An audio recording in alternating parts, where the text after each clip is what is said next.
Okay na yan, ayan. Kung anong nararamdaman mo? Masaya. Masaya kasi alam ko maganda yung movie. At alam ko napasaya sila. At the same time, may puso yung... Grabe, may puso talaga. At gusto pwede kong sabihin na maganda yung pelikula kasi may istorya talaga. Okay, hindi lang ako nagpatawa. Nagkurot din ako ng puso.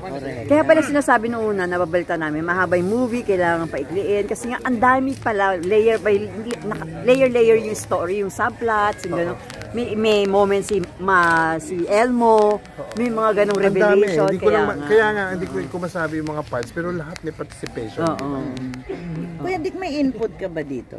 Oh yes, nung MediaCon kasi pinaliwanag ni Direk na every sequence namin inayos yung pelikula. So talagang involved ako, hindi lang buong story ako, every sequence ko. Tinatanong ka muna niya? Diba? Tatlo kami nag-uusap, si Johnny Fontano, siya, ako. Tapos siyempre nandun na rin yung gagawin ko ito hindi ko gagawin, hindi ko ito pwede, ito nakakatawa to, yung gano'n. Tapos yung storya, yung puso, huwag natin tanggalin. Kasi ang gusto ko dito sa storyang ito, yung katulad na sinabi ko lagi pag in-interview, gusto ko maganda yung storya. May storya ka muna bago tayo magpapatawa sa loob. Kesa yung iniisip mo yung nakakatawa, tapos gagawa ka ng storya. Baliktad ako. Yung leading man si Tonton, kaninong choice yun? At choice ko yun. Choice mo rin. Actually, alam ng tao na choice ko siya. At yung iba nga hindi nagulat kasi siya na yung partner ko sa Maalala Mo Kaya. Ginawa na namin itong relasyon na ito sa Maalala Mo. Iba lang ang storya.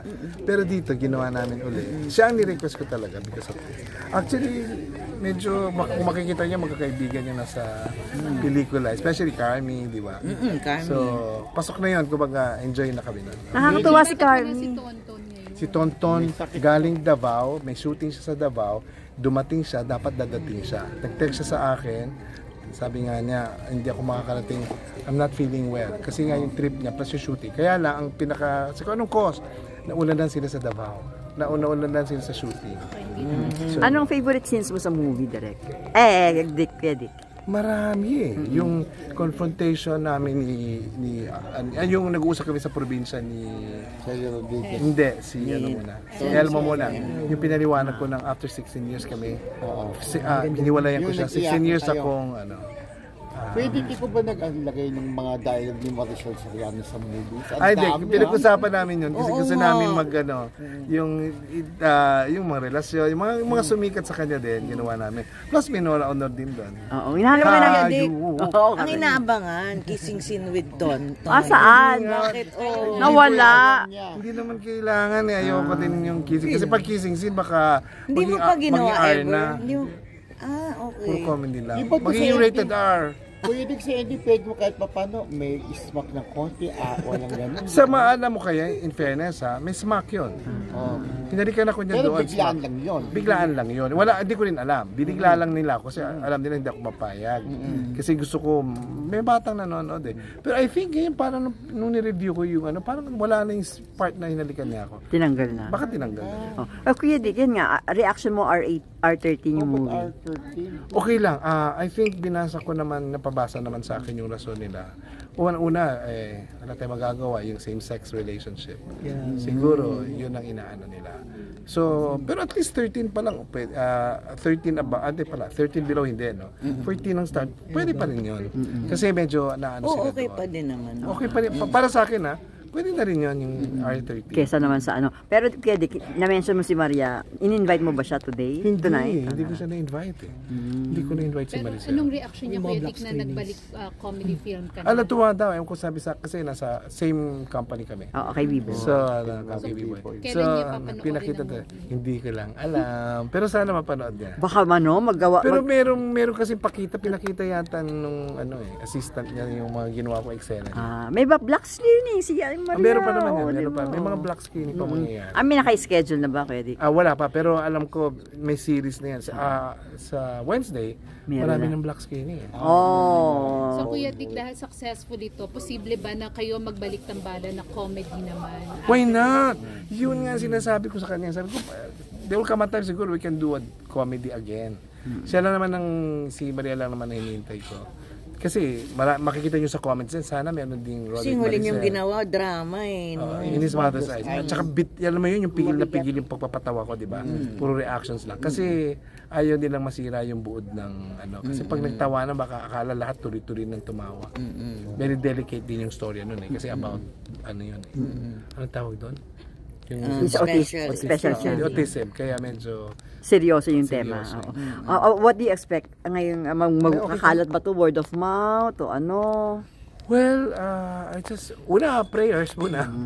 Pangalawa, I think, dun sa response naman ng tao, I think may mga nag-aabang. In fact, alam mo, naghahang na yung messenger ko. Kasi ang dami doon talaga na from different different provinces, Iloilo, Zamboanga, kung ang taga doon dito kami. Kumabot na nga, meron pa nag-text ako, taga Hulo yata na nabalita nila, na paano daw ba, mapapanood ba nila. So I think nakarating na sa kanila, and maraming nagsasabi na, yun doon nga, we support you, naabangan na namin, buo kaming pamilya manonood. Sa akin lang malaking pampalakas na lang yun.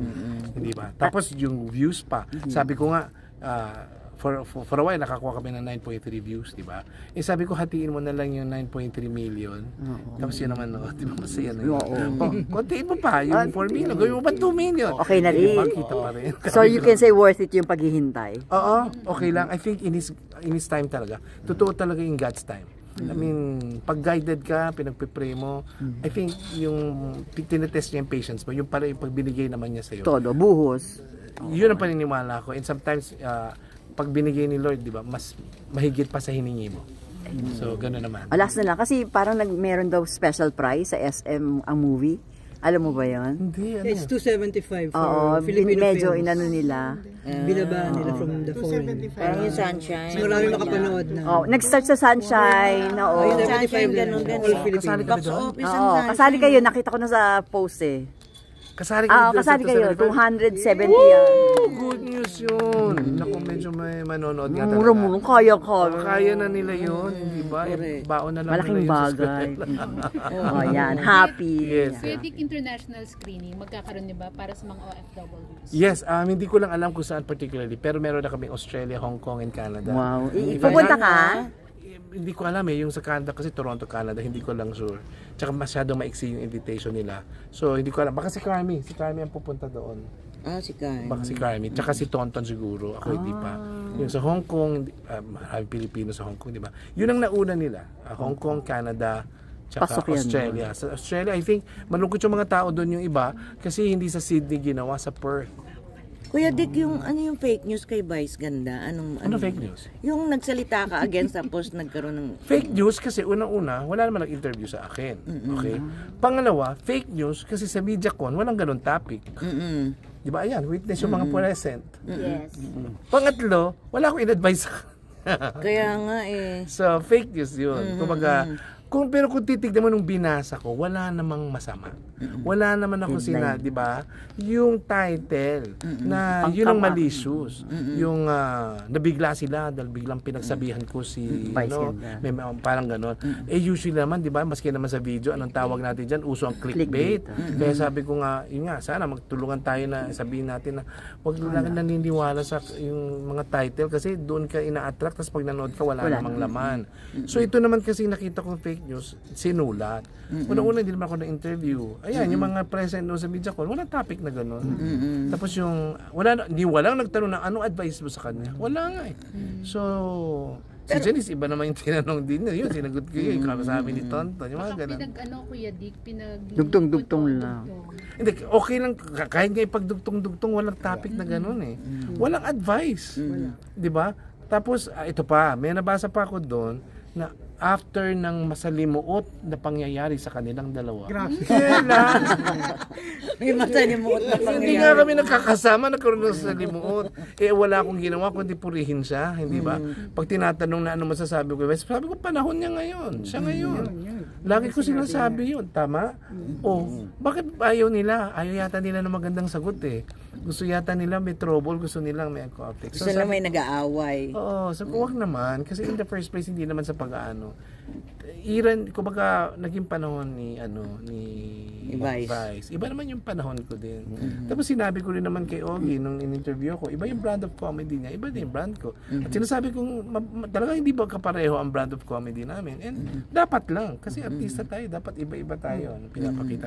Pero wala akong in-address sa kanya na, alam mo Bryce, dapat ganito. Ba't ako magaganon? Sino ko para magsalita ng ganon? Pero given the chance, gusto mo siya makasama din.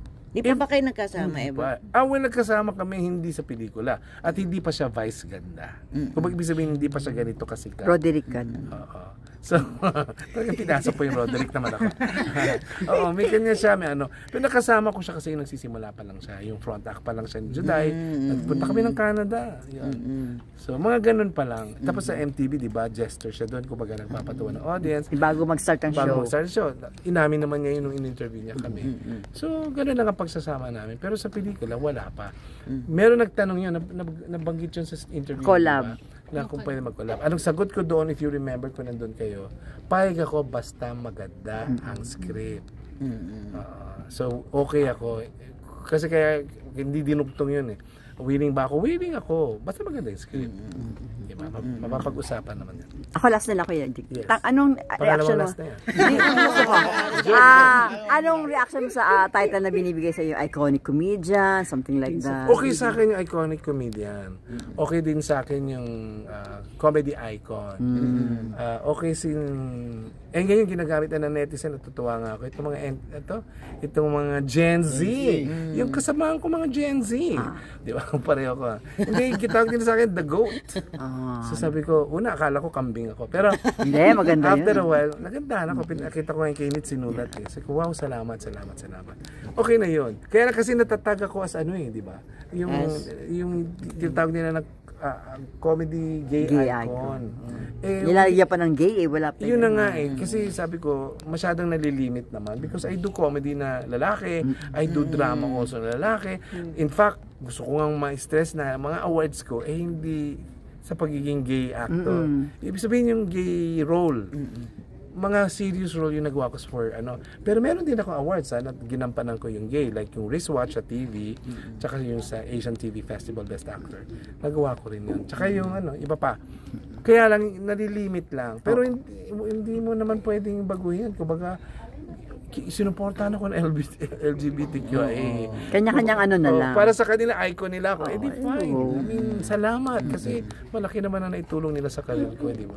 True. So, lahat ng nakakabuti at nakakatulong, di ba, sa ikaulad na artista, bakit ako hindi? Kung yun ang tingin nila sa akin, okay lang. Basta masaya sila.